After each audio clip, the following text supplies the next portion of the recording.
வணக்கம் மக்களே, இன்னைக்கு நம்ம என்ன பார்க்க போறோம்னா ஹாலிவுட்ல ரிலீஸ் ஆன சில இன்ட்ரெஸ்டிங்கான த்ரில்லர் மூவிஸை பற்றி தான் நம்ம இன்னைக்கு பார்க்க போகிறோம். இன்னைக்கு பார்க்க போகிற மூவி எல்லாம் பார்த்தீங்கன்னா ஒவ்வொரு ஜானரில் ஒவ்வொரு ரகமாக இருக்கும். ஸோ டைமை வேஸ்ட் பண்ணாமல் வீடியோக்குள்ளே போயிடலாம். வீடியோ போகிறதுக்கு முன்னாடி இன்னும் நம்ம சேனலில் யாரெல்லாம் சப்ஸ்கிரைப் பண்ணலையோ அவங்களாம் சப்ஸ்கிரைப் பண்ணிட்டு பக்கத்தில் இருக்கிற பெல் ஐக்கானை கிளிக் பண்ணிக்காங்க. வாங்க இப்போ நம்ம வீடியோக்குள்ளே போகலாம். நம்ம லிஸ்ட்டில் பார்க்க போகிற படம் என்னன்னா, இன்னைக்கு ஃபர்ஸ்ட் உங்ககிட்ட ஒரு கேள்வி கேட்குறேன். கடவுள் இருக்காரா இல்லையா அப்படிங்கிறத இந்த படத்தை பார்த்து தெரிஞ்சுக்கோங்க. இந்த படத்தோட பேர் பார்த்தீங்கன்னா ஹெரிட்டிக். 2024 ரிலீஸ் ஆச்சுங்க. இந்த படம் பார்த்தீங்கன்னா ஒரு ஹாரர் த்ரில்லர் ஜானரில் பேஸ் பண்ண படம். இந்த படம் பார்த்தீங்கன்னா அமேசான் பிரைமில் ஸ்ட்ரீம் ஆகுதுங்க. தமிழ் டப்பில் இல்லை. நம்ம இப்போ ரீசெண்டாக அமெரிக்கன் பிரெமிவல்ங்கிற ஒரு சீரீஸில் மார்மன்ஸை பற்றி பார்த்துருப்போம். அந்த மார்மன் மிஷினரிஸை சேர்ந்த 2 இளம் கன்னியாஸ்திரிகள் இருக்கிறாங்க. அவங்க என்ன பண்ணுறாங்கன்னா, ரீட் அப்படிங்கிற ஒருத்தர் வீட்டுக்கு அவரை மதம் மாற்ற வேலையை செய்ய போகிறாங்க. அங்கே போனதுக்கு அப்புறம் தாங்க அந்த 2 பேத்துக்கும் தெரியுது அவங்க எவ்வளோ பெரிய சைக்கோ கிட்ட வந்து மாட்டியிருக்கோம்னு. அவங்கிட்ட மாட்டிக்கிட்ட அந்த 2 பேரும் தப்பிச்சாங்களா இல்லையாங்கிறதாங்க இந்த படத்தோட திகில் நிறைந்த திரைக்கதையே. படத்தோட முதல் பாதி முழுக்க பார்த்தீங்கன்னா நிறைய டாக்கிங் போர்ஷன் தான் இருக்கும். இருந்தாலுமே பார்த்தீங்கன்னா இவன் மூஞ்சே சரியில்லையே, ஏதோ பண்ண போறாங்கிற மனநிலையிலேயே நம்மளை கடைசி வரைக்கும் வச்சிருப்பாங்க.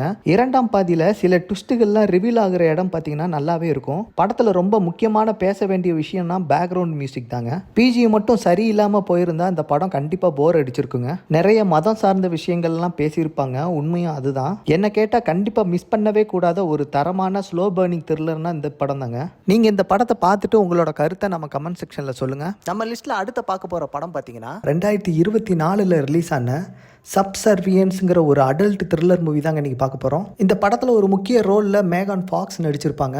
இந்த படம் பார்த்தீங்கன்னா நெட்ஃப்ளிக்ஸ் ஓடிடியில் ஸ்ட்ரீம் ஆகிட்டு இருக்குதுங்க. ஸோ இந்த கதையோட பிளாட் என்னன்னு பார்த்தீங்கன்னா, இந்த படத்தோட ஹீரோ நிக் மனைவி மேகிக்கு இருதய மாற்று அறுவை சிகிச்சைக்காக ஹாஸ்பிட்டலில் அட்மிட் பண்ணியிருக்காங்க. ஸோ நிக்குக்கு பார்த்தீங்கன்னா ஒரு மகள் வேற இருக்கிறா. ஸோ அந்த மகளோட பேர் பார்த்தீங்கன்னா இஸ்லா. ஸோ தன்னுடைய மகளை பார்த்து கொள்வதற்கும் வீட்டு வேலை செய்வதற்கும் அலைஸுங்கிற ஒரு பெண் ரோபோவை இவன் வாங்குறான். ஸோ கொஞ்ச நாள் போக போக பார்த்தீங்கன்னா அந்த அலைஸ் ரோபோ பார்த்தீங்கன்னா இவங்க ஃபேமிலியோட ரொம்ப அட்டாச் ஆகிருதுங்க. ஸோ அந்த ரோபோ பார்த்தீங்கன்னா இஸ்லாவின் தேவைகளை மட்டுமின்றி நிக்கின் தேவைகளையும் அது பூர்த்தி செய்யுது. ஸோ ஆர்டிஃபிஷியல் இன்டெலிஜென்ட்டான அந்த ரோபோ தன்னை ஒரு மனைவியாகவும் தாயாகவும் நினைத்து கொள்கிறதுங்க. ஸோ அதுக்கப்புறம் பார்த்தீங்கன்னா ஏகப்பட்ட பிரச்சனை வர ஆரம்பிக்குது. ஸோ அதுக்கப்புறம் வந்த பிரச்சனையெல்லாம் எப்படி சமாளிச்சாங்க, அந்த ரோபோக்கு என்ன ஆச்சு, இந்த ஃபேமிலிக்கு என்ன ஆச்சுங்கிறது தாங்க மீதியோட கதையே. ஸோ இந்த படம் பார்த்தீங்கன்னா ஒரு நல்ல கதைக்களம் ப்ளஸ் சிறந்த படமாக வர வேண்டியது. ஆனால் படத்தில் சில இடங்கள்ல சொதப்பி விட்டாங்களே சொல்லலாம். படத்தை ஒரு முறை பார்க்கலாம். நீங்க இந்த படத்தை பார்த்துட்டு உங்களோட கருத்தை நம்ம கமெண்ட் செக்ஷன்ல சொல்லுங்க. நம்ம லிஸ்ட்ல அடுத்த பார்க்க போற படம் பாத்தீங்கன்னா 2022 ரிலீஸ் ஆன ஒரு த்ரில்லர் படம் தாங்க ஃபால். இந்த படம் இப்போ அமேசான் பிரைம்ல இருக்குதுங்க. இந்த படத்தோட டியூரேஷன் பாத்தீங்கன்னா ஒரு 1 hour 45 minutes இருக்கும். ஒரு 2000 அடி மொபைல் டவர் மேல 2 பொண்ணுங்க அட்வென்ச்சருக்காக ஏறுறாங்க. அவங்க 2 பேரும் சேஃபா ஏறி இறங்குறாங்களா, இதுதாங்க இந்த படத்தோட ஒன்லைனர்.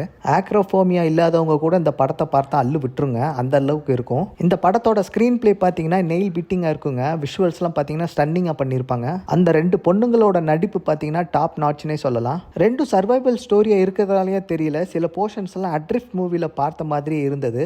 அங்கே போட்டுனா இங்கே டவருங்க. என்னை பொறுத்த வரைக்கும் இந்த ஃபால் மூவி ஒரு ரோலர் கோஸ்டர் ஃபீல் கேரண்டின்னே சொல்லலாம். நீங்களும் மிஸ் பண்ணாமல் இந்த படத்தை பாருங்க. பார்த்துட்டு உங்களை கருத்தை நம்ம கமெண்ட் செக்ஷனில் சொல்லுங்க. நம்ம லிஸ்ட்டில் அடுத்த பார்க்க போகிற படம் பார்த்தீங்கன்னா 2024 ரிலீஸ் ஆன பிளிங்க் ட்வைஸ்ங்கிற ஒரு ஹாலிவுட் மூவி தாங்க இன்னைக்கு நம்ம பார்க்க போகிறோம். இந்த படத்தை நடிகை ஜோய் கிராஃபிக்ஸ் தான் இயக்கியிருப்பாங்க. இவங்களுக்கு இது முதல் படம் மாதிரியே இருக்காதுங்க, சூப்பராகவே எடுத்திருப்பாங்க. இந்த படம் பார்த்தீங்கன்னா ஒரு முழுக்க dark comedy plus psychological thriller திரைப்படம் தாங்க இது. இந்த படத்தோட ஸ்டோரி லைன் என்னன்னு பார்த்தீங்கன்னா, இந்த படத்தில் ஒரு டெக் கோடி இருக்கிறவர் தாங்க நம்ம படத்தோட ஹீரோ. அவர் பேர் பார்த்தீங்கன்னா சானிங் டெட்டம். அங்க ஒரு நாள் பார்த்தீங்கன்னா அவனுக்கு ஒரு கார்ப்பரேட் ஈவெண்ட் ஒன்று நடக்குதுங்க. அந்த ஈவெண்ட்ல பார்த்தீங்கன்னா ஒரு 2 பேரை சந்திக்கிறான். அதுல ஒருத்தவங்க பேர் பார்த்தீங்கன்னா நவோமி, இன்னொருத்தவங்க பேர் பார்த்தீங்கன்னா ஆலியா. இதுல நவோமியா வர்றவங்க தாங்க இந்த படத்தோட ஹீரோயின். அவங்களோட ஃப்ரெண்டு தான் ஆலியா. இந்த ஈவெண்ட்ல இவங்க 3 பேரும் பேசி பழகுனதுக்கு அப்புறம் ஹீரோ என்ன பண்றான்னா, அவங்க 2 பேத்துக்கும் ஒரு அழைப்பு விடுக்கிறான். ஹீரோவுக்கு ஒரு தனி தீவு ஒன்று இருக்கு. அந்த தீவுல பார்த்தீங்கன்னா ஒரு பார்ட்டி வைக்கிறாங்க. ஸோ அந்த பார்ட்டிக்கு இவங்க 2 பேரும் வர்ற மாதிரி அவன் கேட்கறான். இவங்களும் ஒத்துக்கிட்டு அந்த பார்ட்டியில போய் இவங்க கலந்துக்கிறாங்க. இவங்கள மாதிரியே அந்த தீவுக்கு நிறைய பேர் வந்திருக்காங்க. அந்த பார்ட்டியில ஏகப்பட்ட டேஸ்டான ஃபுட்டு, விலையுயர்ந்த ட்ரிங்க்ஸ், அதே மாதிரி ட்ரக்ஸ் எல்லாமே ஏகப்பட்டது இருக்கு. அவங்க எல்லாத்தையும் அதை யூஸ் பண்ணிக்கிறாங்க. அவங்களுக்கு அங்க பாத்தீங்கன்னா டேல இருக்கோமா நைட்ல இருக்கோமான்னு கூட தெரியல. அவங்க அந்த அளவுக்கு பட்டு ஜோரா செலிப்ரேட் பண்றாங்க. நேரம் போக போக memory loss plus mind game சம்பந்தப்பட்ட சில விஷயங்கள்லாம் அவங்க சந்திக்கிறாங்க. இவங்க எல்லாத்துக்கும் ஏன் அப்படி நடக்குது, இதுல இருந்து அவங்க மீண்டு வந்தாங்களாங்கிறதாங்க அந்த படத்தோட மீதி கதை. ஸ்டார்டிங்ல கொஞ்சம் ஸ்லோவா போனாலும் மிடில் பிளஸ் செகண்ட் ஹாஃப்ல நல்ல என்கேஜிங்கா தான் படத்தை கொண்டு போயிருப்பாங்க. அதே மாதிரி படத்தோட படத்தோட எண்டில் பார்த்தீங்கன்னா சில ட்விஸ்ட் அண்ட் டர்ன்ஸ் எல்லாம் வச்சு தான் முடிச்சிருப்பாங்க. இந்த படம் முழுக்க முழுக்க பார்த்தீங்கன்னா ஒரு வித்தியாசமான சுவாரஸ்யமான ஒரு த்ரில்லர் திரைப்படங்க. டைரக்டர் இந்த படத்தை நல்லாவே கையாண்டிருப்பாங்க. இந்த படத்தோட எண்டிங்கில் பார்த்தீங்கன்னா ஆடியன்ஸ்க்கு ஒரு மெசேஜ் கன்வே பண்ணியிருப்பாங்கன்னே சொல்லலாம். இந்த படத்தில் கிளாமர் பிளஸ் அடல்ட் கண்டென்ட் ஜாஸ்தியாக இருக்கிறனால குழந்தைங்க கூட சேர்ந்து பார்க்காதீங்க. இந்த படம் இப்போ அமேசான் பிரைமில் ஸ்ட்ரீம் ஆகுதுங்க. அதே மாதிரி இங்கிலீஷ், தமிழ், ஹிந்தி ஆகிய லாங்குவேஜில் அவைலபிளாக இருக்குது. நீங்களும் இந்த படத்தை பார்த்துட்டு உங்களோட கருத்தை நம்ம கமெண்ட் செக்ஷனில் சொல்லுங்கள். நம்ம லிஸ்ட்டில் அடுத்த பார்க்க போகிற படம் பார்த்தீங்கன்னா 2024 ரிலீஸ் ஆன கேரியான் அப்படிங்கிற ஒரு ஆக்ஷன் த்ரில்லர் மூவி தான் நம்ம இன்றைக்கி பார்க்க போகிறோம். இது இப்போ நெட்ஃப்ளிக்ஸில் ஸ்ட்ரீம் ஆகிட்டு இருக்குதுங்க. தமிழ் டப்லையும் இருக்குது. படத்தோட ஒன்லைன் ஸ்டோரி பார்த்தீங்கன்னா தன்னோட கேரியரில் எந்த ஒரு முன்னேற்றமே இல்லாமல் ஏர்போர்ட்டில் நம்ம உடைமைகளை செக் பண்ணுற டிஎஸ்ஏ ஏஜென்ட்டாக வேலை பார்க்குறாரு நம்ம ஹீரோ.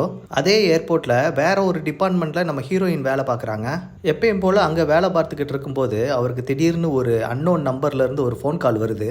அந்த ஃபோன் காலில் வில்ல என்ன சொல்கிறான் அப்படின்னா, வெளியிலேருந்து செக்கிங்கில் இருந்து தப்பிச்சு செக்யூரிட்டி எல்லாம் தாண்டி உள்ளே ஒருத்தன் வருவான். ஸோ அவன் பேக்கை நீ செக் பண்ணாமல் உள்ளே விடணும்னு சொல்லி அந்த வில்லன் சொல்கிறான். ஏன்னா ஒரு ஆபத்தான ஒரு பொருளை ஹீரோவை வச்சு மிரட்டி விமானத்துக்குள்ளே கொண்டு போகிறது தான் அந்த வில்லனோட குரூப்போட வேலையே. அப்படி செய்யாமல் போலீஸ்கிட்ட போனால் அங்கேயே வேலை பார்க்குற நம்ம ஹீரோயினை கொன்றுவேன் அப்படின்னு சொல்லி மிரட்டுறான். இதுக்கப்புறம் ஹீரோ வில்லனிடம் இருந்து எப்படி தப்பிச்சான், ஹீரோயினை காப்பாற்ற முடிஞ்சதா, அப்படி அந்த பேக்கில் என்ன தான் இருந்துச்சு அப்படிங்கிறதாங்க அந்த படத்தோட கதையே. படம் பார்த்தீங்கன்னா ஆரம்பத்துலேருந்து கடைசி வரைக்கும் எங்கேயுமே போர் அடிக்காமல் ஒரு நல்ல என்கேஜிங்காக ஒரு ஆக்ஷன் த்ரில்லர் மூவியாக இருந்துச்சு. இந்த படத்தில் வில்லன் சொல்கிறதெல்லாம் ஹீரோ செய்யக்கூடாதுன்னு அவங்கிட்ட மாட்டி முழிக்கிற சீன்லாம் ரொம்ப பயங்கரமாகவே இருக்குங்க. இந்த படத்தில் வில்லனாக ஓசார்க் புகழ் ஜேசன் பேட்மேன் நல்லாவே நடிச்சிருக்காரு. எனக்கு இந்த படத்தில் பிடிச்ச ஒரு சீனுன்னு பார்த்தீங்கன்னா, ஒரு 120 கிலோமீட்டர் ஸ்பீடில் போகிற காருக்குள்ளே நடக்க ஒரு சண்டை காட்சி பார்த்தீங்கன்னா ஒரு வித்தியாசமாக எடுத்திருப்பாங்க. ஸோ அது பார்க்க ரொம்ப நல்லாவே இருக்கும். காரணம் பார்த்தீங்கன்னா இந்த படத்தோட இயக்குனர் தாங்க. இவர் இதுக்கு முன்னாடி பண்ண படத்தோட சம்பவங்களை சொன்னாலே போதும், நீங்கள் உடனே போய் பார்த்துருவீங்க. ஆமாங்க, the orphan, the house of wax, the shallows, இதெல்லாம் இவர் எடுத்த படங்கள் தான். நான் பார்த்த ஒரு தரமான ஆக்ஷன் த்ரில்லர் படம் தாங்க இது. அதே மாதிரி இந்த படத்தில் 18+ காட்சிகள் எதுவுமே கிடையாது. ஸோ நீங்கள் குடும்பத்தோடு பார்த்து என்ஜாய் பண்ணலாம். கண்டிப்பாக அந்த படத்தை நீங்களும் பார்த்துட்டு உங்களோட கருத்தை நம்ம கமெண்ட் செக்ஷனில் சொல்லுங்கள். நம்ம லிஸ்ட்டில் அடுத்த பார்க்க போகிற படம் பார்த்தீங்கன்னா த நைட் ஏஜென்ட் சீசன் 2. இந்த சீரிஸ் இப்போ நெட்ஃப்ளிக்ஸில் ஸ்ட்ரீம் ஆகுதுங்க. தமிழ் டப்பில் இல்லை, இங்கிலீஷில் மட்டும்தான் இருக்குது. இது ஒரு டெரரிசம் கலந்த ஒரு த்ரில்லர் சீரிஸ்னே சொல்லலாம். என்கேஜிங் தான், பட் நாட் கிரிப்பிங்னே சொல்லுவேன். இந்த சீரிஸோட ஸ்டோரி லைன் என்னன்னு பார்த்தீங்கன்னா, CIA ஒரு பாதுகாத்த ஒரு சீக்ரெட் எவிடன்ஸ் திருடு போகுது. இதை யார் திருடுனா, எதற்காக திருடினாங்க, அப்படி என்ன இந்த சீக்ரெட் எவிடன்ஸில் இருக்குது, இதெல்லாம் கண்டறிஞ்சு கைப்பற்ற ஹீரோ கள இறங்குறாரு. இதன் பிறகு நடக்கும் த்ரில்லர் கதை தாங்க இந்த சீரிஸோட திரைக்கதையே. தாய்லாந்து, ஈரான், அமெரிக்கான்னு ஒரு இன்டர்நேஷனல் பாலிடிக்ஸை ஹேண்டில் பண்ணியிருக்காங்க. இந்த சீரிஸ் ஆகா ஓகோங்கிற அளவுக்கு இல்லைனாலும் ஒன் டைம் பார்க்கலாம். வழக்கம் போல ஒவ்வொரு எபிசோடு முடிவிலையும் ஒரு ஆக்ஷன் சீக்வன்ஸ் வச்சிருக்காங்க. பார்க்க அது சூப்பராகவே இருந்துச்சு. சில சீன்ஸ் எல்லாம் கட் பண்ணியிருக்கலாம். வில்லனுக்கும் ஹீரோவுக்குமான ஃபேஸ் ஆஃப் கதையெல்லாம் இழுத்துருக்காங்கன்னே சொல்லலாம். அதெல்லாம் இங்கே கொஞ்சம் ட்ரிம் பண்ணியிருக்கலாம். Twist and turns, unexpected scenes எல்லாம் ஒர்க் அவுட் ஆயிடுச்சு. நெகட்டிவ்னு பார்த்தா நம்ம பல சீரீஸ்லையும் படங்களிலும் பார்த்த சீன்ஸ் நிறைய இங்கே வச்சிருக்காங்க.